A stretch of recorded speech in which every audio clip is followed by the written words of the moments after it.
चालू करो। चलो 10.5 का क्वेश्चन नंबर 8, ठीक है। क्या कह रहा है कि यदि एक समलंब की असमांतर भुजाएं बराबर हो, मतलब ए क्या है, समलंब चतुर्भुज, ठीक है, और इसकी असमांतर भुजाएं ये और ये दोनों क्या है, बराबर है, ठीक है। तो सिद्ध करें कि वह चक्रीय है। तो ये चक्रीय चतुर्भुज होगा, यह सिद्ध करके दिखाना है। तो हल में लिखेंगे, दिया है क्या कर रहा है कि ABCD क्या है, एक समलंब चतुर्भुज। पहले बोल दिया यहाँ क्या, समलंब चतुर्भुज। और समलंब चतुर्भुज किसको कहते हैं, जिसकी सम्मुख भुजाएं समांतर होती है। सम्मुख भुजाएं समांतर होती है और जो दो भुज बचता है वह असमांतर होता है और बराबर भी हो सकता है और बराबर नहीं भी हो सकता है। लेकिन यहाँ कह दिया है कि असमांतर भुजाएं जो है वो क्या है, बराबर है। मतलब ये भुजा और ये भुजा दोनों बराबर है और ये भुजा और ये भुजा दोनों क्या होगा, समांतर होगा। ABCD समलंब चतुर्भुज जिसमें AB बराबर CD है, AB के बराबर क्या है, CD है। सिद्ध करना है ABCD एक चक्रीय चतुर्भुज है, ठीक। रचना ये देखो, यहाँ से AP लंब खींचा किस पर, BC पर, DQ लंब खींचा किस पर, BC पर। अब त्रिभुज APB और त्रिभुज DQC की बात करते हैं दोनों त्रिभुज में। तो क्या हो जाएगा कि AB बराबर CD दिया हुआ है, क्वेश्चन में ही बोला है कि AB बराबर क्या है, CD है, जो यहाँ पर लिखा गया। और ये कोण दोनों क्या होगा, 90-90 डिग्री होगा, यहाँ वाला भी और यहाँ वाला भी। प्रत्येक कोण 90 डिग्री का होगा। क्यों होगा, क्योंकि हम लोग यहाँ लंब खींचे ना, देखो AP लंब की क्या है, BC है, तो ये हो जाएगा प्रत्येक 90 डिग्री। अब AP बराबर DQ हो जाएगा, AP बराबर DQ होगा। क्यों होगा, क्योंकि समांतर भुजाओं के बीच की दूरी है। देखो अगर समांतर रही, ठीक, इनके बीच की दूरी हमेशा बराबर रहेगा, कहीं भी खींचो, ठीक है, कहीं भी मापो इनको, तो इनके बीच की दूरी हमेशा बराबर होगा। तो यही लिखा हुआ है, समांतर भुजा के बीच की दूरी है। अब जब ये इसके बराबर, ये इसके बराबर, ये कौन बराबर, ये कौन हो गया, तो RHS सम राइट एंगल हाइपोटेनियस साइड है ना, यानी समकोण कर्ण भुजा सर्वांग समता से ये दोनों त्रिभुज क्या हो जाएगा, सर्वांग सम हो जाएगा। अब जैसे सर्वांग सम हो जाएगा तो आइन चीज जो रहेगा वह भी क्या हो जाएगा, बराबर हो जाएगा। जैसे कोण 1 के बराबर क्या हो जाएगा, कोण 2 हो जाएगा, और कोण B के बराबर क्या हो जाएगा, कोण C हो जाएगा। क्यों, क्योंकि ये दोनों त्रिभुज क्या है, सर्वांग सम है। और जब ऐसा होगा तो कोण BAD बराबर, कोण BAD मतलब A कोण और A कोण को अगर लिखा जाए तो क्या हो जाएगा, 1 जोड़ यहाँ तो भी 90 डिग्री है और यहाँ 2 यहाँ तो भी 90 डिग्री है, इसलिए कोण BAD बराबर 1 जोड़ 90 डिग्री, कोण CAD बराबर कोण 2 जोड़ 90 डिग्री। अब ध्यान देंगे, यहाँ हम लोग क्या प्रूफ कर चुके हैं, 1 बराबर 2, कोण 1 के बराबर क्या है, कोण 2 है।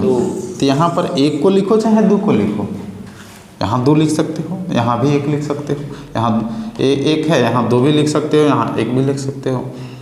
तो कहने का मतलब है कि ये जो कोण है BAD और CAD दोनों आपस में बराबर होगा या नहीं होगा, क्यों, क्योंकि जब 1 और 2 का मान इधर 90-90 डिग्री है, 1 और दोनों बराबर है, तो मतलब बराबर में बराबर जुड़ रहा है, तो कोई दिक्कत नहीं, दोनों बराबर होगा, इसलिए कोण BAD और CDA दोनों बराबर हो जाएगा। अब आ जाओ चतुर्भुज ABCD में, चारों कोणों को अगर जोड़ा जाए तो कितना डिग्री होगा, 360 डिग्री। चतुर्भुज के चारों कोणों का योग कितना होता है, 360 डिग्री। तो कोण B, कोण C, कोण CDA, कोण BAD बराबर 360 डिग्री। अब C के जगह जो है सो B लिख सकते हैं, क्यों, क्योंकि बराबर है, ठीक है, बराबर होगा। सर्वांग सम त्रिभुज के संगत भाग बराबर होते हैं, इसलिए कोण B के बराबर कोण B हो जाएगा, यानी B के जगह हम C के जगह हम B लिख सकते हैं और इस BAD के जगह CDA लिख सकते हैं, मतलब ये दोनों हो जाएगा, ये 2 हो जाएगा, ये 2 हो जाएगा, तो 2 कॉमन आ जाएगा।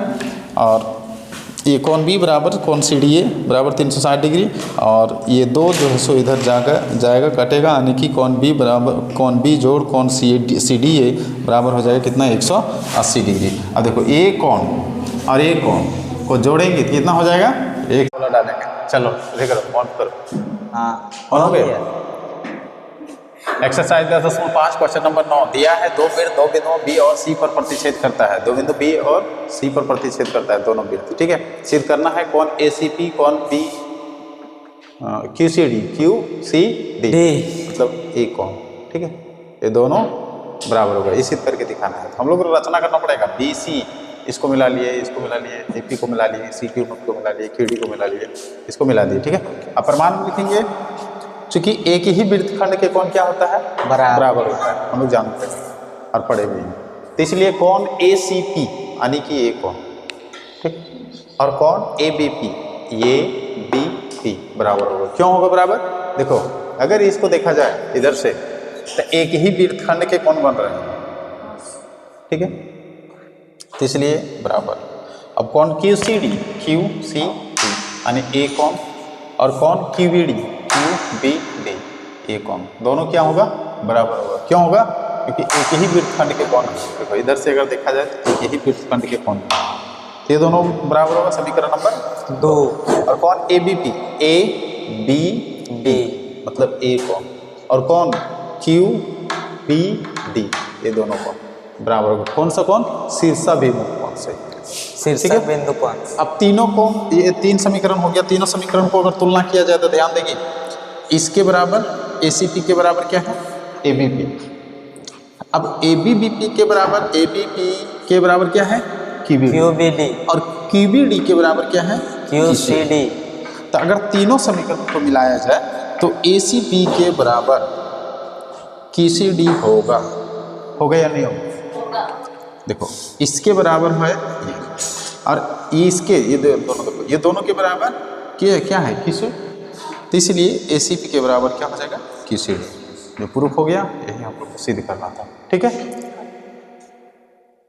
दिया है त्रिभुज ए बी सी की भुजाएं ए बी और ए सी को व्यास लेकर, ये जो है व्यास है, इस वृत्त का व्यास है और ये इस वृत्त का व्यास है, ठीक, लेकर क्या बनाया गया है, वृत्त बनाया गया। सिद्ध करना है कौन, सिद्ध करना है डी बी सी पर स्थित है, ठीक है। तो रचना क्या किया गया, ये तथा डी को मिलाया गया, ये और डी को क्या किया गया, मिलाया। अब देखेंगे प्रमाण में, चूंकि ए पी ए सी दो वृत्त के क्या है, व्यास है, तो इसलिए कोण ए डी भी बराबर 90 डिग्री और कोण ए डी सी बराबर 90 डिग्री होगा। क्यों, क्योंकि अर्धवृत्त में बने कोण कितना डिग्री होता है, 90 डिग्री। अगर आधा वृत्त में अगर कोई बनता है ना, तो ये होता है 90 डिग्री। कितने का होता है, 90 डिग्री, इसलिए 90 डिग्री, ठीक है। अब समीकरण 1 एवं 2 को जोड़ने पर, दोनों को जोड़ेंगे तो कितना हो जाएगा, 180 डिग्री। तो किसको किसको जोड़ेंगे, ए डी बी मतलब ए कोण, और ए डी सी ए कोण को जोड़ेंगे तो कितना हो जाएगा, इधर 90 इधर 90 कितना होगा, 180।